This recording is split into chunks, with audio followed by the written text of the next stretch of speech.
네, 지금부터는 정치권 쟁점 짚어보도록 하겠습니다. 장해찬 청년재단 이사장 새로 모셨습니다. 안녕하세요. 안녕하세요. 자, 먼저 주제 보겠습니다. 자, 윤석열 대통령 어제 이제 국민들이 심려 없도록 하라면서 대통령실 영빈관 신축 계획을 전면 철회하라고 지시를 했죠. 국민들에게 이제 충분히 설명하지 못한 아쉬움이 있다고 덧붙였습니다. 장희찬 평론가님, 이 신속한 대응에 대해서는 일단 어떻게 평가를 하십니까? 저는 정무적으로 대통령께서 직접 어렵지만 과감한 결단을 잘 내렸다고 생각을 합니다. 예. 문제는 이 영빈관이라는 것이 필요하면 얼마든지 전 지을 수 있다고 생각을 하는데요. 예. 이것이 국민 여러분께 전해지는 과정에 있었습니다. 이게 대통령실에서 책임 있는 수석이나 비서실장 이상급 인사가 나와서 예. 우리가 이러이러한 이유로 추가 예산으로 영빈관을 짓겠습니다. 국민 여러분 양해를 좀 부탁드립니다. 그리고 여기서 끝나는 것이 아니라 용산시대 이전의 5개년 계획, 예. 올해는 어떤 비전이 있고 내년, 후내년에는 용산이 이렇게 더 좋아져서 예. 비록 국민 예산이 조금 더 소요된다 할지라도 전반적으로 국가 관광이나 여러 가지 인프라에 기여하는 게 훨씬 더 큽니다라고 설명을 드렸어야 하는 게 맞아요. 그런데 이게 민주당의 한병도 의원실이 자료를 입수해서 한 언론사에서 단독 보도로 특종을 내버렸거든요. 이렇게 되면 국민들이 보기에는 마치 대통령실이 이걸 몰래 구렁이 담 넘어가듯 그냥 통과시키려 하다가 뭔가 들킨 것처럼 지금 알려지는 과정에서부터 문제가 좀 있었단 말이죠. 예. 그렇기 때문에 저는 이번에 대통령실 참모들이 이 영빈관 신축 예산이 알려지는 과정에서 예. 좀 실수를 했다라는 생각을 하고요. 예. 그 참모들의 실수를 대통령이 직접 결단함으로써 바로잡게 된 셈인데 민주당 같은 경우도 이 예산 더 쓰는 게 정말 문제였다고 생각한다면 예. 이번에 전격적인 철회 결정에 대해서는 환영을 해야 되는 것이고요. 예. 여기서 끝나는 것이 아니라 그럼 이제 국빈이 올 때 청와대 본관에 있는 기존 영빈관 건물 사용해야 됩니다. 네네. 하지만 그곳의 문제점에 대해서는 탁현민 전 비서관 등 수많은 사람들이 이미 지적을 해왔기 때문에 예. 거기에 대한 개보수 예산 정도는 국회에서 논의를 하는 것이 예. 단순한 발목 잡기가 아니라 진정성 있는 대안 제시라고 생각합니다. 알겠습니다. 민주당의 반론은 잠깐만 기다려 주시고요. 최병문 위원께서 어떻게 네. 생각하십니까? 뭐 잘 아시다시피 저는 뭐 지금 과거 청와대에 있는 영빈관보다는 지금 용산의 영빈관을 새로 지을 필요성 충분히 인정을 합니다. 그런데 이제 문제는 어디에 있냐면 그게 이제 국민들 앞에 알려지는 과정뿐만 아니고 지금 현재 네. 지금 현재 과연 영빈관을 용산에 신축하는 것이 그렇게 시급한 일이냐. 왜 그러냐면요. 사실은 윤석열 대통령의 국정운영 지지율 부정평가가 그 긍정평가를 압도하고 있습니다. 예. 뭐 그건 뭐 여러 가지 이유가 있을 겁니다만 예. 그런 상황에서 윤석열 대통령이 뭐 좀 뭔가를 새로 추진하는 거는 굉장한 장애물이 있어요. 예. 그 지지율이라는 게 원래 그런 거거든요. 예. 근데 그 장애물이 있고 더군다나 최근에는 여러 가지 뭐 경제 여건이나 이런 것도 좋지 않습니다. 이런 상황에서 이 영빈관을 짓겠다 이렇게 얘기하는 것이 과연 뭐 야당은 물론이고 일부 국민들한테도 좋게 받아들여질까 하는 데에 대한 정무적 판단을 했어야 된다고 보거든요. 그렇죠. 그런 판단을 한다면 지금 이 시점에 영빈관 건립 문제를 꺼낼 시기가 아니라고 저는 보고 그러니까 시점이 잘못됐다. 네. 그러니까 그런데 이제 이렇게 생각할 수 있어요. 아까 장혜찬 평론가 얘기하셨듯이 정말 용산 이전 그러면 이제 앞으로도 계속해서 용산에 대통령실이 있는 거 아니겠습니까? 그렇죠. 그러면 거기를 정말 우리나라의 국격에 맞는 대통령실로 만들기 위해서 뭐 1차 년도에 뭘 하고 뭐 2차 년도에 어쩌고 뭐 이렇게 해서 쭉 계획을 세워서 국민들한테 동의를 받는 방법도 있을 거예요. 예. 근데 그런 것들이 전혀 없이 그냥 갑작스럽게 불쑥 무슨 뭐 870억을 들여서 영빈관을 짓는다는 식으로 돼 있으니까 아하. 그에 대한 반발이 실제 예상했던 것보다 훨씬 더 심해진 것 아니냐. 그래서 저는 언젠가는 필요할 텐데 그런 부분에 어떤 시점, 여건 뭐 이런 거에 대한 판단이 잘못됐다고 봅니다. 시점과 여건이 지금은 아니었다 이렇게 이야기를 해주신 것 같습니다. 자, 이 상황에 대해서 민주당은 입장을 바꾼 것에 대해서 사과해야 한다는 입장이죠. 어제 박홍근 민주당 원내대표의 목소리 듣고 이어가도록 하겠습니다. 당선인 시절 기존 청와대 영빈관을 계속 활용할 수 있다고 밝힌 것은 대통령 자신이었습니다. 5천만 국민 앞에서 양말 뒤집듯 거짓말하는 것을 제대로 사죄해야 합니다. 민주당은 예결위 심사를 통해 양측 예산을 전액 삭감하겠습니다. 자, 민주당에서는 철회로 일단락할 문제가 아니라는 입장입니다. 그러면 뭐가 문제라는 겁니까? 제가 볼 때는 좀 시스템을 확인해 볼 필요가 있을 시스템. 것 같아요. 예. 왜냐하면 말씀하신 것처럼 예산안에 올라왔다는 건 대통령 내부에서 이미 결정된 사안이라는 거잖아요. 그것들을 확정을 하고 난 다음에 올라갔다고 얘기하면 예. 대통령이 결재하신 내용 아니겠어요? 인지 여부는 모르겠어요. 대통령이 그걸 알았는지 몰랐는지 모르겠습니다만 대통령실 내부에서 영빈관을 짓기로 했고 예. 거기에 적정한 예산까지 확정을 해서 넘겼으니까 네네. 올라왔지 않겠습니까? 그런데 대통령이 지금 말씀하시는 거 보면 전혀 몰랐던 것처럼 말씀하시는 측면들이 분명히 있어요. 그래서 이제 철회해라. 왜 이렇게 되느냐 이렇게 말씀하시는 측면과 관련해서 내부에서 어떻게 의사결정이 벌어지는 거지? 왜냐하면 이 문제가 이런 논란이 있을 거라고 예상을 못했을까요? 예. 적어도 800억 원 이상의 영빈관을 새로 짓겠다고 얘기하면 아까 말씀하신 것처럼 국정 지지율이 낮은 상황에서 예. 왜 이렇게 국민의 혈세를 쓸 것인가라고 하는 반발이 상당히 높을 거라는 사실을 알면도 불구하고 네. 내부에서 결정했다는 거잖아요. 결정한 그리고 결정한 내용 자체가 공개되자마자 예. 대통령이 직접 이것을 처리해야 되는 상황까지 벌어진 건 내부 시스템에 분명히 문제가 있다는 측면이 있는 거죠. 또 하나는 말씀하신 것처럼 과거에 청와대 영빈관을 사용할 수 있다라고 직접 말씀하셨고 또 거기다가 또 한 번 영빈관이 사용하지 모모 호텔에서 이 일을 할 때도 영빈관이 없더라도 이렇게 임대해서 사용할 수도 있다라고 말씀하신 적이 있었어요. 그래서 지금 상황에서는 말씀하신 것처럼 국민들의 우려가 있으니 충분한 논의를 통해서 소위 이 현재 있는 영빈관과 그다음에 새로 지을 영빈관이 필요한지 안 필요한지의 여부, 또 그다음에 당장 필요한지 아니면 좀 시간을 두고 서서히 접근해야 되는지 여부 이런 부분에 대한 얘기를 하지 않으니까 계속 그 국정을 부정적으로 생각하시는 분들이 윤석열 행정부가 독단적이고 일방적이라는 얘기를 하시는 거예요. 처음이 아니잖아요. 청와대를 용산으로 이전할 때도 이 논란이 분명히 있었잖아요. 반복하고 있다는 거죠. 이런 부분들을. 전 그래서 이번 차에 제가 볼 때는 어떤 대통령실 내부의 어떤 결정 시스템 문제와 그다음에 내부에서 소위 여론과 민심을 어떻게 반영해서 추정하고 어떤 내용들을 결정하는지에 대한 부분에 대해서 충분한 점검이 필요하다고 생각합니다. 정무적으로 이 절차를 어떻게 했는지에 대한 그 필요가 있다, 점검해 볼 필요가 있다 이렇게 이해를 할 수 있을 것 같은데 변호사님께는 이렇게 여쭤볼게요.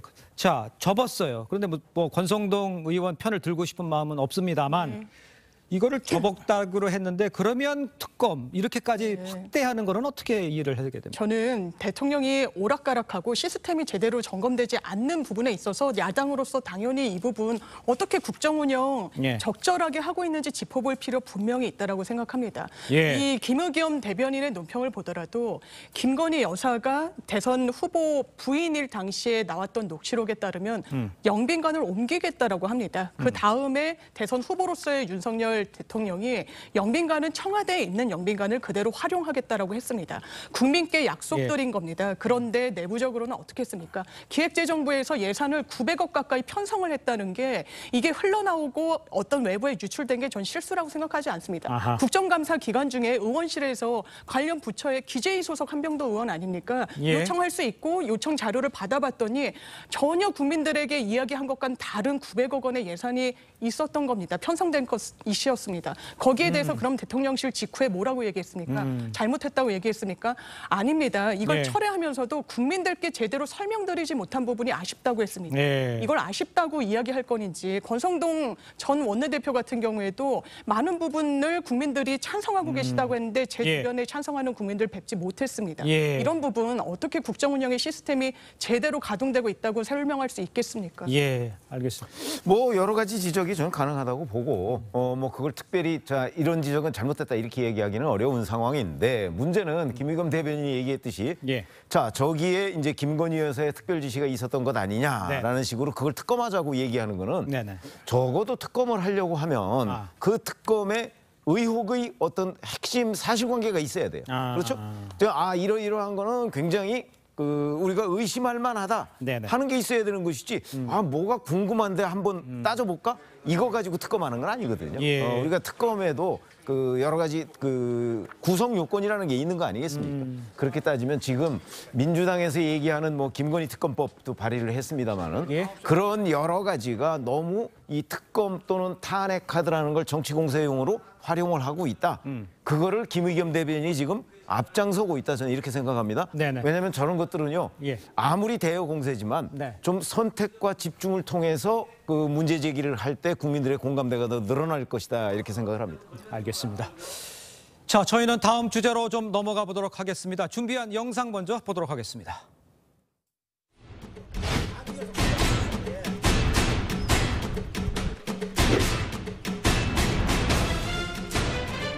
수사 결과가 뒤집혔는데 지금 어떻게 보실까요? 경찰에 물어보시죠. 왜 뒤집었나.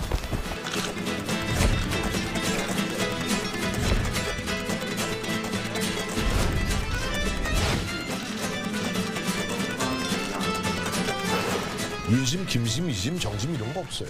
그런 게 어디 있어?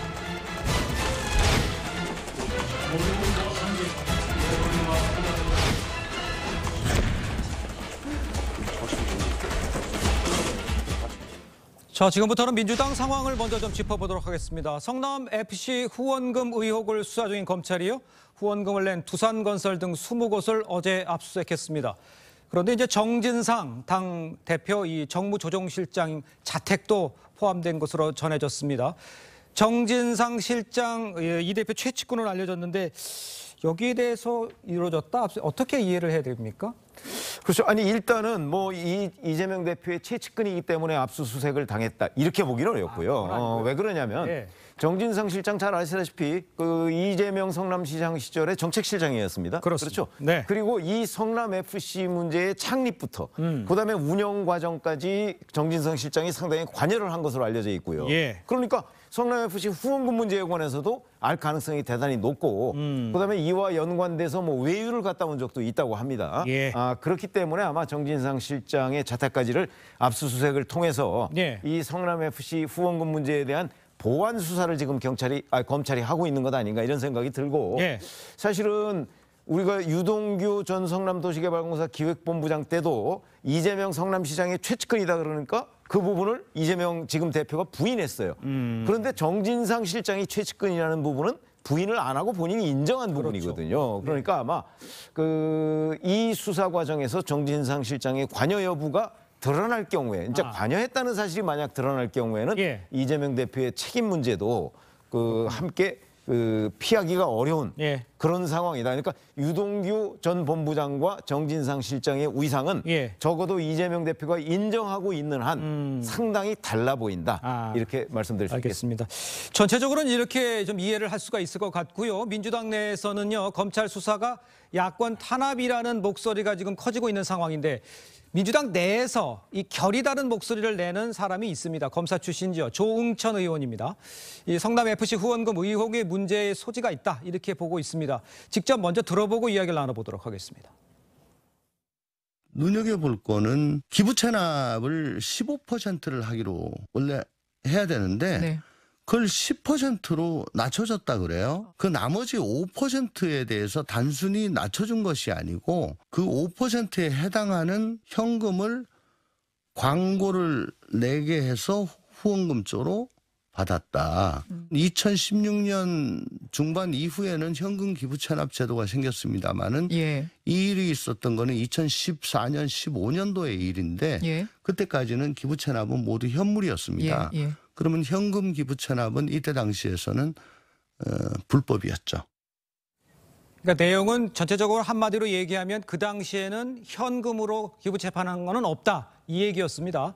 경찰은 앞서 이 대표에게 3자 뇌물공여 혐의가 인정된다는 수사 결과를 이제 검찰에 통보를 했고요. 검찰은 이 내용을 바탕으로 어제 이제 강제 수사에 착수를 한 겁니다. 민주당 조응천 의원이 이 불법이라고 얘기한 이거는 어떤 의미라고 네. 변호사님 보십니까? 사실 기부 체납은 보통 현물로 하는 현물로 것이 하죠. 일상적입니다. 예, 네. 도로 부지를 내놓는달지 공원을 조성한달지 그렇죠. 예. 이런 형식인데 지금 조응천 의원이 의혹을 제기한 부분이고 이게 실제로 현물이 아닌 현금 기부 체납이었기 때문에 문제라고 하기 위해서는 네. 기부 체납의 성격으로 이 현금 지급이 이루어졌는지를 수사기관이 입증해야 됩니다. 그런데 지금은 이 현금이란 게 실제로 기부 체납 명목으로 지급된 게 아니라 예. 의혹의 핵심은 뭔가 광고비 명목으로 집행된 금액이 삭감된 기부 체납의 비율과 얼추 맞아 떨어지니 이것을 사실상 기부 체납으로 준 거 아니냐라고 하는 건데 네네. 이 말이 맞기 위해서도 그렇다면 이 돈의 명목적인 쓰임새 자체가 기부 체납이어야 되는 겁니다. 그래야 불법인 거죠. 현금을 불법으로 그 당시에 근거 없이 기부 체납으로 했다라는 거니까 예. 우회적으로 일단 혐의의 당사자들이 이게 기부 체납 형격이 아니었다라고 주장하고 있기 때문에 예. 이게 법리적으로 관철되긴 조금 어려워 보이고 그렇습니까? 다만 예. 지금 이 부분과 관련해서 제3자 뇌물로 별도로 광고비 명목으로 금원을 수령한 거 아니냐. 그것이 성남FC라는 이재명 대표와는 다른 인격을 가진 제3자이기 때문에 예. 이것과 관련해서는 또 입증하기 위해선 대가관계, 불법 청탁, 부정 청탁 이런 여러 요건이 지금 입증이 돼야 되기 때문에 예. 사실 좀 이런 대대적인 압수수색 보안 수사도 사실 네네. 경찰 수사가 미진했기 때문에 이루어지는 거 아닌가 생각되는 부분이 있습니다. 알겠습니다. 장혜찬 평론가. 그런데 이게 조홍천 의원은 아시는 것처럼 더불어민주당 의원이에요. 그리고 그렇죠. 청와대에서 공직기강비서관도 했었고 검찰 경험도 있고 그러니까 이 같은 사법적 이슈에서 상당한 전문성을 가진 정치인이자 동시에 민주당 의원인데 이재명 대표에게 지금 적용된 혐의가 결코 가볍지 않다. 그리고 그 당시의 법적 근거로서는 이게 불법에 해당할 여지가 상당하다고 어떻게 보면 굉장한 정치적 부담을 감수하고 지금 라디오에 나와서 말하는 거 아니겠습니까? 네네네. 그렇기 때문에 이 검찰이 이번에 이것과 관련하여서 성남 FC와 관련하여서 대대적인 압수수색과 수사 진행 속도를 보이는 게 이재명 대표나 민주당 입장에서는 더 뼈아프게 부담으로 다가올 수밖에 없고요. 이렇기 때문에 저희 국민의힘에서도 그렇고 지금 민주당 내 박용진 의원이나 이런 분들이 이재명 대표의 사법 리스크를 계속 지적해왔던 겁니다. 이게 대표되고 나서 드러난 의혹이 아니잖아요. 대표되기 이전부터 대선 경선할 때부터 꾸준히 지적받아왔던 것들인데 이제 수사에 들어가는데 그렇다면 이재명 대표도 대표지만 아까 이야기 나왔던 정진상 실장 같은 사람이 당의 어떤 고위당직으로 들어오자마자 압수수색을 당하는 형국 이 부담을 고스란히 이제 굉장히 많은 70년의 전통을 지닌 민주당이라는 정당이 대신 짊어져야 돼요. 그러니까 민주당이라는 정당이 나름 뭐 저와 이제 정치적 결을 달리하지만 정통성을 지닌 야당이 이재명 대표 한 사람 때문에 이게 못 볼 꼴을 너무 많이 겪는다. 왜 이러한 리스크를 이재명이라는 정치인 때문에 민주당이 다 뒤집어 써야 하는가. 여기에 대해서 이 사법 절차가 진행되고 만약에 하나둘 실체적 진실이 드러난다면 민주당 지지층 내부에서도 회의론이 불거질 가능성이 있다고 봅니다. 알겠습니다. 일단은 뭐 수사를 하고 있는 상황이니까요. 수사가 어떻게 진행이 되는지를 좀 이 부분에 관해서는 살펴보도록 하고요.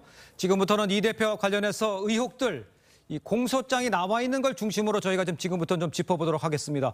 검찰은요, 고 김문기 전 처장을 몰랐다고 한 이 대표를 공직선거법상 허위사실 공표 혐의로 지금 기소를 한 상황이죠. 검찰은 이 대표가 고 김 전 처장을 모를 수 없는 핵심 정황으로 저희가 단독 영상으로 공개를 해드렸습니다만 이 영상 저희가 다시 한번 보도록 하겠습니다.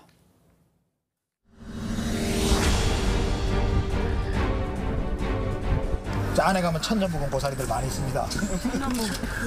사람으로 변신한 거. 주인장 같습니다, 주인장.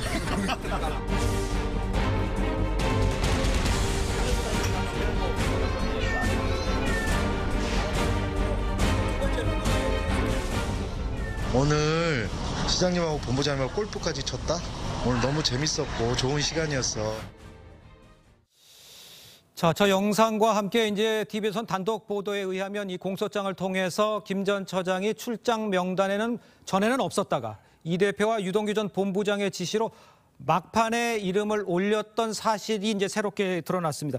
지금 나와 있는 공소장에 나와 있는 이 영상 또 나와 있는 이야기 이런 것들을 좀 종합을 해보면 이게 누구인지 몰랐다고 하기 좀 어려운 거 아니냐라는 지적에 대해서는 어떻습니까? 저는 뭐 영상을 보지 않고서도 누구인지 몰랐다고 얘기하는 건 처음부터 말이 안 된다 이렇게 생각을 했는데 그게 왜 그러냐면 자 2015년 1월 달에 11명이 호주 뉴질랜드 출장을 갑니다. 그렇죠. 그런데 그중에서요. 성남 도시개발공사 멤버는 유동규 본부장하고 김문기 처장하고 딱 두 사람입니다. 그렇죠? 그러면은 나머지 9명은 이재명 시장을 포함해서 성남시청에 있는 사람들이거든요. 그렇죠. 그러면 성남 도시개발공사에서 한 2명 정도 가자 했을 때 그 최종 선정을 누가 했을까? 그건 공소장에 나와 있는 대로 아마 이재명 시장과 유동규 본부장이 했을 가능성이 대단히 높습니다. 그러면 이재명 그 대표는 그 당시에 하위 직원이기 때문에 몰랐다고 얘기를 했지만 그 당시는 팀장이었거든요. 팀장이었고 대장동 관련한 핵심 실무 인력입니다. 그렇다면 적어도 이재명 대표는 그 당시 시장으로서 대장동 문제에 관한 여러 가지를 그 뭐 대면 보고를 이제 뭐 최소 6번 이상 받았다는 것이고 그다음에 그런 거에 대한 일종의 공로 뭐 이런 거를 감안해서 저 호주 뉴질랜드 출장을 같이 간 것으로 보입니다. 그렇죠. 더군다나 이재명 대표가 변호사 시절인 2009년도부터 두 사람은 알고 있는 관계라는 것이 다 검찰 조사에서 입증이 되고 있습니다. 그러면 2009년부터 해서 무려 8년 거의 10년을 알고 지낸 사이인데 자 거기다가 2015년 1월 달에는 10박 11일 호주 뉴질랜드 출장까지 갔고 그다음에 저기 보면 농담하는 장면이 나오죠. 자 여기 천년 묵은 고사리 그러니까 사람으로 변신했다. 그렇게 얘기를 하면서 김문기 처장을 봤잖아요. 네네. 그거는 김문기 처장이 이 천년 묵은 고사리에서 사람으로 됐다는 일종의 농담이잖아요. 예. 그러면 잘 모르는 사람한테 그렇게 농담할 수 있겠습니까? 예. 그런 여러 가지를 고려하면 예. 저 동영상의 존재 유무와 상관없이 저는 처음부터 이재명 대표가 김문기 전 처장을 몰랐다고 한 부분은 예. 사실과 다를 것이다라고 판단을 해왔고 이번에 그 기소도 확인했다. 그 일환이다 이렇게 생각합니다. 지금 말씀하신 거는 일단 과거 최병목 위원께서는 과거서부터 이야기한 것이 몰랐을 수 없다 이렇게 이야기를 하는 건데 교수님 보시기에는 지금 나와 있는 이렇게 공소장에 나와 있는 것만으로 보고 몰랐었다 이렇게 생각하실 수 있는 겁니까? 뭐 일단 지금 계속 이재명 당대표는 네. 그 당시에는 몰랐었다. 그 답변 내용이 그런 거죠. 프로그램 사회자가 질문했을 당시에 제 기억에 의하면 네네. 성남시장 재직 때는 몰랐던 게 사실이다 이렇게 얘기를 했습니다. 예. 그리고 이제 제가 볼 때는 검찰이 공소장에 다양한 예를 들면 알만한 정황 증거들을 올려놓은 건 사실이에요. 네네. 저는 그런 내용에 대해서 공소가 됐고 예. 그다음에 이재명 대표 측 같은 경우는 거기에 이제 변론을 하겠죠. 재판과 판결을 하면 되는데 네네. 일단 하나는 뭐냐면 이재명 당대표가 무슨 얘기를 했었냐면 경기도지사에 당선되고 난 이후에 이 대장동 사건 문제와 관련해서 재판이 벌어졌기 때문에 예. 고 김문기 씨와 통화를 분명히 했다. 그러니까 그 이후에는 충분히 통화를 통해서 알았기 때문에 내가 그 이전에 몰랐던 사실에 대해서 예. 굳이 예를 들면 그것을 일부러 속여야 될 하등의 이유가 없다라고 얘기했던 반론건이 하나가 있는 것이고요. 또 하나는 공소장 내용을 보니까 그 출장 지시했다는 거 있지 않습니까? 이것도 보니까 네네. 맨 처음에는 고 김문기 씨가 아니었던 거로 제가 공소장 내용에는 그렇죠. 이제 나중에 바뀐 거죠. 바뀌어서 김문기 씨 가게 된 그러니까 거죠. 지시사항과 관련해서 당장 그 이재명 당대표가 고 김문기 씨를 지적한 게 아니라 네네. 그게 바뀐 부분, 트램 이런 것 때문에 바뀐 부분이 분명히 있기 때문에 예. 아마 다툼의 여지는 꽤 많은 것 같아요. 저는 그래서 도의적으로 그렇죠. 어떻게 예를 들면 이런 아니, 정황들이 잠깐만요. 있는데 어디 부분에 다툼의 여지가 있다는 뜻입니까? 그 김문기 씨로 바뀐 부분이 그러니까 다툼의 여지가 언론에 나오는 내용에 의하면 예. 적어도 맨 처음에는 성남시에 있는 사람들만 출장을 가기로 했는데 예. 트램 문제 때문에 예. 2명을 더 추가하자라고 그렇죠. 그 당시 이재명 성남시장이 제기한 거 아니냐라고 예. 했을 때 그 2명에는 아. 고 김문희 씨가 들어가지 않았는데 네, 맞습니다. 그 이후에 유동규 씨가 그 변화시킨 거니까요. 그렇죠. 예, 변화시킨 거니까 이분과 관련해서 예. 언론에 나오는 것처럼 이재명 당대표가 정확히 알아서 그 사람을 찍어서 출장 가자고 얘기한 부분이 아니기 때문에 다툼의 여지가 있다는 말씀을 드리는 것이고요. 그래서 이런 다양한 서로의 다툼의 여지가 분명히 있다. 그래서 법률적으로는 다툼의 여지가 있으나 도의적으로는 여러 가지 정황을 보게 되면 아니 저게 몰랐다고 얘기할 수 있을까라고 하는 부분과 관련해서는 네네네. 아마도 제가 볼 땐 여론과 민심에서 이 부분을 판단하는 문제인데 다른 부분에서는 아마 사법적으로는 이런 다양한 방식으로 변론하고 다툼의 여지가 더 있을 거란 말씀을 드리는 겁니다. 알겠습니다. 자, 다음 것도 한번 좀 짚어보도록 하겠습니다. 자, 이번에는 TV조선 단독 보도 내용, 또 공소장 내용에 나와 있는 내용입니다. 검찰은 지난 대선에서 불법 선거 운동을 한 혐의로 아태평화교류협회 간부를 재판에 넘겼죠. 그런데 공소장을 보면 불법 선거 조직 회원 확대의 선거 운동을 돕기 한 것으로 지금 파악이 되고 있습니다. 뭐 의혹 수준에 있는 것들이라서 지금 뭐라고 딱 규정 나와 있는 상황은 아닙니다. 그리고 또 복잡하고 이런 것들이 많이 있어서 또 당대표 정치 문제이기 때문에 상당히 신중해서 조심스럽게 다루고 있다는 말씀을 드립니다만 이 부분에 대해서는 정해찬 평론가는 어떻게 보십니까? 그러니까 이게 아태협이라는 단체가요. 네. 이번에 이 공소장 내용을 보게 되면 불법적인 선거 운동을 했다는 곳이잖아요. 그런데 이 단체 이름이 여기에만 등장하는 게 아닙니다. 지금 이재명 대표의 변호사비 대납 등 여러 가지 의혹에 걸쳐 있는 주요 회사가 쌍방울 아니겠습니까? 그렇습니다. 그런데 이 쌍방울 측으로부터 무상으로 사무실을 지금 대여받았다라는 의혹도 이 아태협이 받고 있는 것이고요. 또 이 아태협이 주관하는 행사에 쌍방울이 수억 원의 협찬을 했다, 후원을 했다. 그런데 아무리 이 정부 부처나 지자체 행사를 하더라도 전액을 기업이 다 내는 경우는 일반적인 관행상 거의 없는 일이기 때문에 거기에 대한 의혹도 지금 여러 언론 보도를 통해서 제기가 되고 있어요. 그러니까 아태협이라는 곳이 불법 선거운동을 했다 해서 끝나는 것이 아니라 그 선거운동을 하는 대가로 또는 그 선거운동에 들어가는 비용이나 여러 가지 편의 등을 또 쌍방울이라는 기업으로부터 제공받은 것은 아니냐는 의혹까지 연결될 수 있는 내용이 되거든요. 이번에 선거법과 관련해서 공소시효가 만료되기 때문에 검찰은 이 변호사비 대납과 관련해서는 이재명 대표를 기소하지 않았습니다. 하지만 그 불기소 이유서를 보게 되면 변호사비 대납 정황이 보이기 때문에 이 부분은 수사를 계속하겠다는 의지를 나타내고 있어요.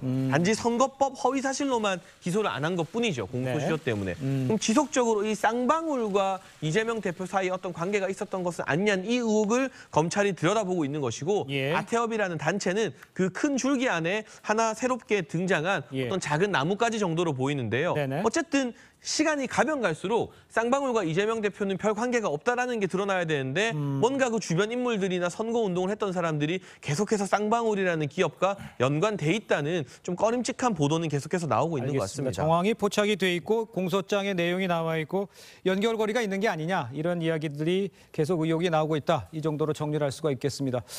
저희가 이제 앞서 말씀드린 대로 이재명 대통령 만들기 플랜 상당히 구체적인 것으로 지금 검찰이 파악을 하고 있습니다.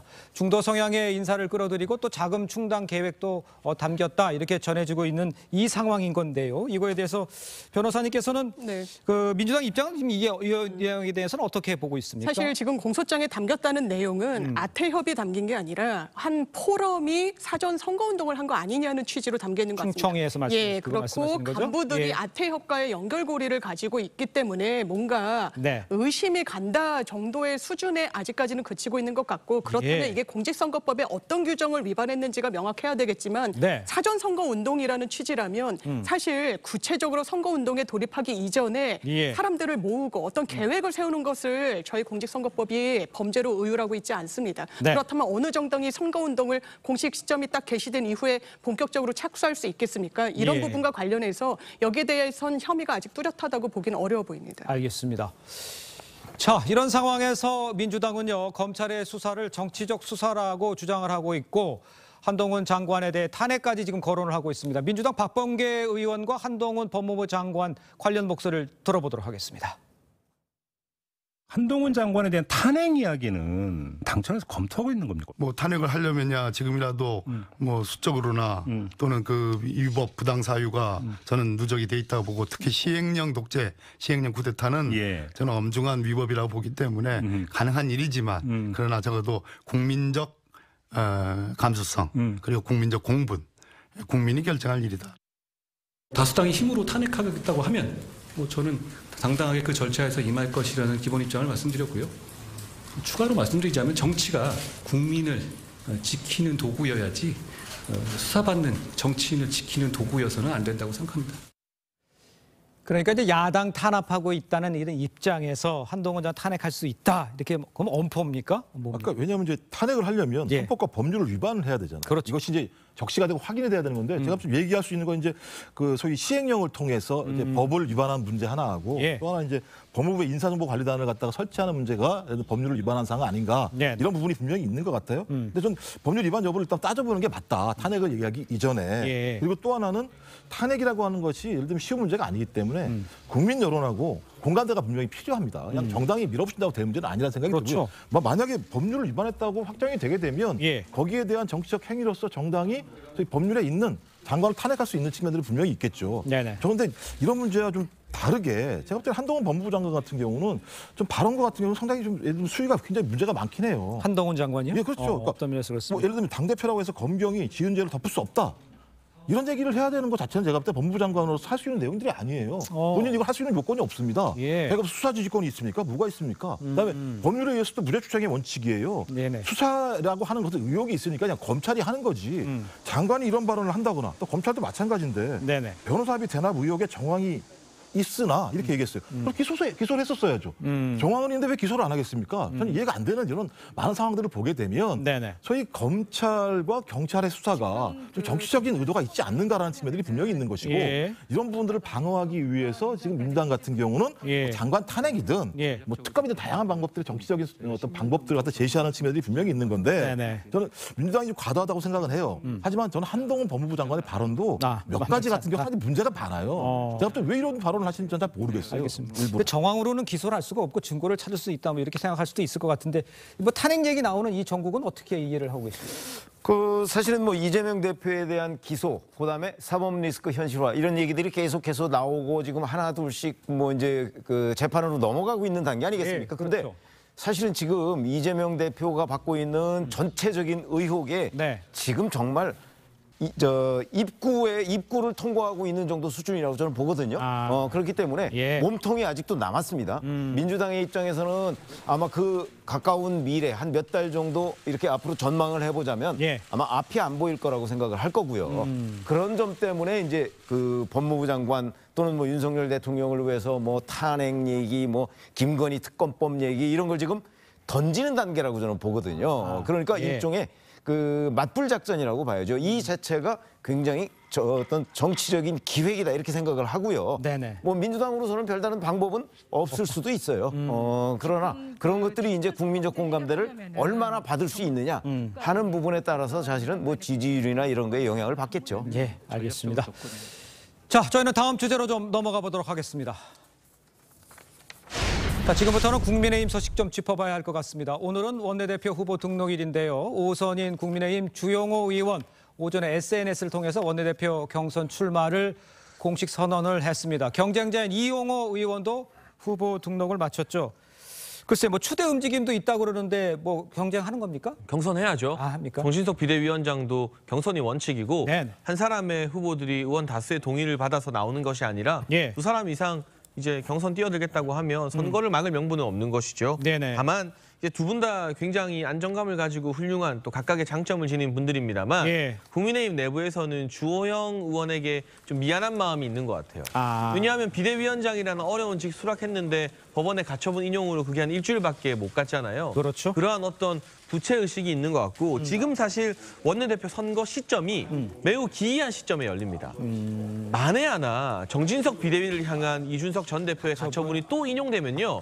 이번 뽑힐 원내대표가 이 원내 지도부만 되는 것이 아니라 당대표 직무대행이 돼요. 그러니까 이게 정말 말 그대로 국정감사나 정기국회 예산안 심사를 이끌어갈 실무형 꼼꼼한 원내대표를 뽑아야 되는 선거인지 아니면 만에 하나 국민의힘의 당대표 역할을 해야 되는 당대표 직무대행 성격도 지닌 원내대표를 뽑는 선거인지 알 수가 없는 타이밍이거든요. 왜냐하면 법원 판결은 원내대표 선거 이후에 나올 것이기 때문에 그런 점에서 상당히 좀 애매모호한 시점에 선거가 열리긴 합니다만 어쨌든 일만의 가능성이라도 이 원내대표가 당대표 직무대행을 할 수 있다는 걸 염두에 둔다면 조금 중량감을 가진 당대표급으로 분류되는 그러한 인사들이 이번 선거에서 조금 더 유리해지지 않을까 싶습니다. 알겠습니다. 근데 지금 그 잔여 임기를 하게 된다는 거 아니에요, 원내대표? 저 안쪽에서 보면은 도대체 어떤 역할을 할 수 있다는 겁니까? 아니 그러니까 이제 그 본인은 이제 권성동 원내대표가 마치지 못한 임기를 해야 되는데 그 임기는 그 사실은 지금 당이 위기니까 그냥 이 위기를 수습하는 정도의 임무를 하겠다 뭐 이런 걸로 보이는데 사실 정도는 아니죠. 왜냐하면 지금 원내대표를 뽑으면 원내대표 제대로 된 임기 1년을 채워야 되는 겁니다. 더군다나 지금부터 이제 사실 이제 집권 1년 차입니다. 윤석열 정부. 그렇죠. 근데 그동안에 집권당의 원내대표라는 자리가 얼마나 중요하겠습니까? 더군다나 정기국회를 앞두고 있는데 그런 점에서 본다면 자, 뭐 잔여 임기 뭐 이런 얘기 가지고서 지금 뭐 설득하기가 과연 쉬울까? 이제 아마 그런 점은 본인이 사실 원내대표를 2년 전에 했었잖아요. 그러니까 지금 원내대표를 다시 하겠다고 하는 데에 대한 어떤 명분 뭐 이런 것들의 부족함을 아마 잔여 임기 쪽으로 좀 채우려고 하는 것 아닌가 이런 생각이 드는데 글쎄요, 뭐 이건 의원들이 뽑는 거니까 의원들이 알아서 판단을 하겠죠. 알겠습니다. 이 부분도 한번 짚어보도록 하겠습니다. 국민의힘 윤리위원회 예상보다 시간 굉장히 앞당겼습니다. 내일 오후 3시에 전체 회의를 열고요. 이준석 전 대표에 대한 이 추가 징계 여부를 논의를 합니다. 윤리위원회 소집이 열흘 이상 앞당겨진 이유도 궁금하고 이 전 대표에 대한 추가 징계 밖에서 어떻게 보는지 좀 먼저 설명 들어보죠. 내부적으로는 좀 이거 윤리위원장께서 10월 중순에 임기가 그만두는 측면이 있어서 땡겼다는 얘기가 나오긴 나오는데 일단 뭐 땡겼건 안 땡긴 건 가장 중요한 문제는 18일 날 윤리가 열리면 소위 추가 징계를 할 것인가 여부가 가장 중요한 거 아니겠습니까? 그렇겠죠, 아무래도. 이제 그 정황을 보게 되면 윤리위에서 계속적으로 이준석 당대표라고 하는 특정인을 겨냥해서 당의 위신을 계속적으로 훼손하게 되면 추가 징계할 수 있다고 얘기했었고 의원총회에서도 이준석 당대표에 대해서 추가 징계가 필요하다고 하는 의견을 모았기 때문에 어떤 형태로든지 추가 징계는 이루어질 거라고 판단이 되면 당원권 정지 6개월 이상 아니겠습니까? 제가 볼 때는 출당은 아닐 것 같고 제명 조치를 할 거라는 생각이 드는데요. 제명 조치를 하게 되면 아마 당은 심각한 내용에 빠지지 않을까라는 생각이 드는 측면들이 분명히 있습니다. 이준석 당대표는 이 부분과 관련해서도 소위 가처분 신청을 내겠다고 얘기하고 있는 측면들이 분명히 있어서 좀 그리고 이제 이렇게 됐을 때 19일 날 또 의원총회를 해서 원내대표를 뽑지 않겠습니까? 그럼 제가 볼 때는 소위 새롭게 등장하게 된 원내대표 같은 경우도 상당히 안 좋은 상황에서 등장하게 되는 사태가 벌어지게 되는 거죠. 그리고 또 그 이후에 또 인용된다면 또 비대위원장 같은 경우도 또 제3차로 가야 될지 뭐 이게 모르는 상황이어서 저는 18일 날 이걸 이렇게 밀어붙여야 되는가라고 하는 측면에서는 이렇게 내부의 아주 중대한 내용까지도 각오하고 이걸 밀어붙여야 될 무슨 사정이 있는가 이런 부분들은 좀 상당히 의아할 거라는 생각이 듭니다. 장혜천 이사장께서는 이 상황을 어떻게 이해되는 겁니까? 그러니까 제가 윤리위에 소속되어 본 적이 없어서 절차를 잘 모르겠는데 네네. 보통은 18일에 윤리위가 열리면 그날 바로 결정이 나오는 게 아니라 윤리위에 회부할지 말지 그러니까 징계 절차를 개시할지 말지 일단 정하게 되는 게 일반적이고요. 그다음에 그 다음 차 윤리위에서 당사자 불러서 소명을 들어봅니다. 그리고 나서 결과를 발표하는 기간이 있기 때문에 이게 18일에 윤리위를 일찍 소집한다고 해서 그날 뭔가 결론이 나올 거다라고 섣불리 단정하기 좀 힘들어요. 그렇게 단정하기 어렵지만 네. 왜 기존에 있던 28일에서 이렇게 당겼을까 하는 근데 그 부분은 있죠. 결국 이양희 윤리위원장이 임기 문제가 가장 중요한 이유인 것 같아요. 10월 말까지로 알려지고 있는데 최근 불거지고 있는 여러 가지 당내 사안에 대해서 이양희 위원장이 있을 때 결자해제하는 것이 낫지 않겠냐라는 윤리위 내부의 총의가 모아진 것 같은데요. 네네네. 윤리위가 사실 독립적인 기구고 사실 지난 하반기부터 전직 당대표 징계와 관련해서 워낙 민감한 뜨거운 감자였기 때문에 누가 윤리위원에게 취재차 전화하는 것도 지금 조심스러워요. 그 윤리위원들도 들어보니까 전화도 안 받는다고 하고 그래서 어떤 정확한 프로세스를 밟아 나갈지는 모르겠으나 여러 가지 절차를 감안하면 10월 말 임기 전에 의총에서 어쨌든 징계를 더하라고 촉구하지 않았습니까? 근데 윤리위가 당내 중요한 기구인 의총의 촉구를 또 마냥 무시할 수도 없거든요.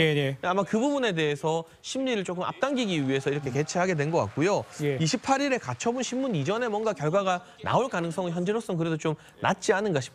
네네. 그렇군요. 나오더라도 가처분 신문 이유가 되겠죠.